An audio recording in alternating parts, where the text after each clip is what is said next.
Vikram Gowda encounter ಸಂದರ್ಭದಲ್ಲಿ ನಾಪತ್ತೆಯಾಗಿದ್ದ ಮಾವೋವಾದಿ ಕೋಟೆಹೊಂಡ ರವಿ ಅಧಿಕಾರಿಗಳ ಮುಂದೆ ಶರಣಾಗಿದ್ದಾರೆ ಎಂದು ಮುಖ್ಯಮಂತ್ರಿ ಕಚೇರಿ ಶನಿವಾರ ತಿಳಿಸಿದೆ. ಇತ್ತೀಚೆಗಷ್ಟೇ ಶರಣಾದ 6 ಮಂದಿ ನಕ್ಸಲರ ತಂಡದಲ್ಲಿ ಕೋಟೆಹೊಂಡ ರವಿ ಇದ್ರು. ಆದರೆ ವಿಕ್ರಮ್ ಗೌಡ ಅವರ ಎನ್ಕೌಂಟರ್ ಸಂದರ್ಭದಲ್ಲಿ ತಂಡದಿಂದ ಬೇರ್ಪಟ್ಟಿದ್ದ ರವಿ ಇದೀಗ ಪೊಲೀಸರ ಮುಂದೆ ಶರಣಾಗಿದ್ದಾರೆ.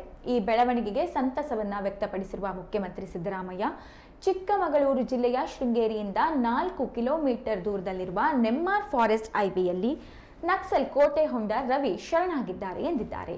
ಶರಣಾಗತಿ ಪ್ರತಿಕ್ರಿಯೆಯನ್ನ ಪೂರ್ಣಗೊಳಿಸಲು ರವಿಯನ್ನ ಚಿಕ್ಕಮಗಳೂರಿಗೆ ಕರೆತರಲಾಗ್ತಿದೆ. ದೀರ್ಘಕಾಲದಿಂದ ತಲೆಮರೆಸಿಕೊಂಡಿರುವ ಭೂಗತ ನಕ್ಸಲ್ ತೊಂಬಟ್ಟು ಲಕ್ಷ್ಮಿ ಫೆಬ್ರವರಿ 2ರಂದು ಚಿಕ್ಕಮಗಳೂರು ಅಥವಾ ಉಡುಪಿಯಲ್ಲಿ ಶರಣಾಗಲಿದ್ದಾರೆ. ಇದೀಗ ನಕ್ಸಲ್ ಶರಣಾಗತಿ ಕಾರ್ಯಾಚರಣೆ ಪೂರ್ಣಗೊಂಡಿದೆ ಎಂದು ಅಧಿಕಾರಿಗಳು ತಿಳಿಸಿದ್ದಾರೆ. ಸಿದ್ದರಾಮಯ್ಯ ಅವರು ರಾಜ್ಯವನ್ನ ನಕ್ಸಲ್ ಮುಕ್ತಗೊಳಿಸಲು ಅವಿರತ ಪ್ರಯತ್ನ ನಡೆಸಿದ 22 ಪೊಲೀಸ್ ಅಧಿಕಾರಿಗಳು ಮತ್ತು ಸಿಬ್ಬಂದಿಗೆ ಮುಖ್ಯಮಂತ್ರಿ ಪದಕವನ್ನ ಘೋಷಿಸಿದ್ದಾರೆ. ಜನವರಿ 8ರಂದು ಕೆಲವು ಮಾವೋವಾದಿಗಳು ಶರಣಾದಾಗ ಸಿದ್ದರಾಮಯ್ಯ ಅವರಿಗೆ ಬೆಂಗಳೂರಿನಲ್ಲಿ ಮತ್ತು ಸಂವಿಧಾನದ ಪ್ರತಿಗಳನ್ನು ನೀಡುವ ಮೂಲಕ ಅವರನ್ನ ಮುಖ್ಯವಾಹಿನಿಗೆ ಸ್ವಾಗತಿಸಿದರು.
ರಾಜ್ಯದಲ್ಲಿ ಮತ್ತೊಂದು ಪ್ರಮುಖ ಬೆಳವಣಿಗೆಯೊಂದು ಬೆಳಕಿಗೆ ಬಂದಿದೆ. ಪ್ರಮುಖ ಬೆಳವಣಿಗೆಯೊಂದರಲ್ಲಿ ನಕ್ಸಲ್ ನಾಯಕ ವಿಕ್ರಮ್ ಗೌಡ ಎನ್ಕೌಂಟರ್ ಸಂದರ್ಭದಲ್ಲಿ ನಾಪತ್ತೆಯಾಗಿದ್ದ ಮಾವೋವಾದಿ ಕೋಟೆಹೊಂಡ ರವಿ ಅಧಿಕಾರಿಗಳ ಮುಂದೆ ಶರಣಾಗಿದ್ದಾರೆ ಎಂದು ಮುಖ್ಯಮಂತ್ರಿ ಕಚೇರಿ ಶನಿವಾರ ತಿಳಿಸಿದೆ.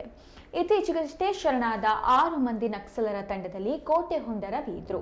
ಆದರೆ ವಿಕ್ರಮ್ ಗೌಡ ಅವರ ಎನ್ಕೌಂಟರ್ ಸಂದರ್ಭದಲ್ಲಿ ತಂಡದಿಂದ ಬೇರ್ಪಟ್ಟಿದ್ದ ರವಿ ಇದೀಗ ಪೊಲೀಸರ ಮುಂದೆ ಶರಣಾಗಿದ್ದಾರೆ.